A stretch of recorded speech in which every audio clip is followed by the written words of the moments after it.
तीन तरह के मनुष्य होते हैं। एक अज्ञानी होता है, दूसरा बुद्धिमान होता है। जो अज्ञानी लोग होते वे क्या करते, रुपया पैसा कमाया, चल दिए तीर्थों की यात्रा पर, कभी गंगा में डुबकी लगाई, कभी जमुना में डुबकी लगाई, मन में यह सोच लिया कि हमने अपने सारे मैले पाप कर्म उतार दिए। ठीक उसी प्रकार से जो बुद्धिमान लोग होते हैं, जो विद्या में पढ़े, सारी जिंदगी विद्या पढ़ते पढ़ाते गुजार दी।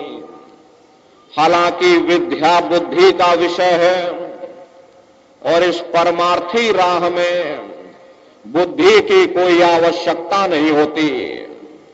मनुष्य ने अपना सारा जीवन विद्या पढ़ते पढ़ाते गुजार दिया, हासिल कुछ नहीं हुआ, उल्टा अहंकार और आ गया।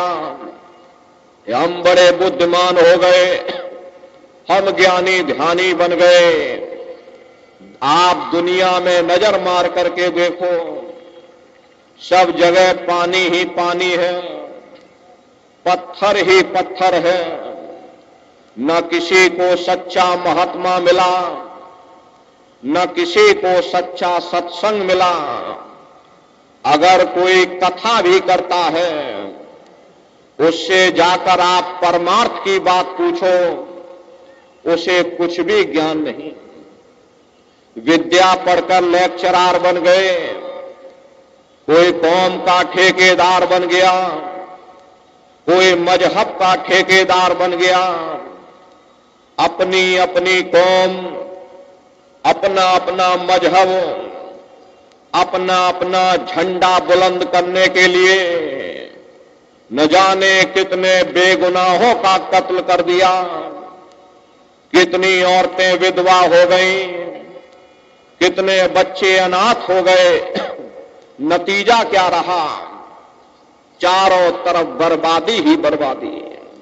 महात्मा कहते हैं कि भाई बाकी जीव बीच के जितने, ना मूरख ना अति बुद्धिमान, और जप तप व्रत संयम बहु धोखे, पंच अग्नि में जले निदान। बाकी जो बीच के जीव हैं, जो ना ज्यादा ज्ञानी है और ना ही ज्यादा बुद्धिमान है, उनकी हालत ऐसी है, अगर मूर्खों का जोर पड़ गया तो मूर्खों की तरफ लुढ़क गए, अगर बुद्धिमानों का जोर पड़ गया बुद्धिमानों की तरफ लुढ़क गए। ऐसे ही बिन पानी बिन पैदे लोटे की तरह लुढ़कते लुढ़कते उन्होंने अपना पूरा जीवन बर्बाद कर दिया। असली रास्ता तो मनुष्य के अंदर है, लेकिन काल ने सबको बाहर ही बाहर भटका दिया। किसी को जप में, किसी को तप में, कोई कीलों पर सोता, कोई सोता ही नहीं, कोई धुनिया रमाए बैठा है। आप कुंभ में जाकर के देखिएगा, बड़े बड़े महात्मा लोग किस किस तरह से योगाभ्यास करते हैं। कोई कीलों पर सो रहा, कोई पानी में लेटा हुआ, कोई सिर के बल खड़ा हुआ, और कोई दुनिया रमाए बैठा है।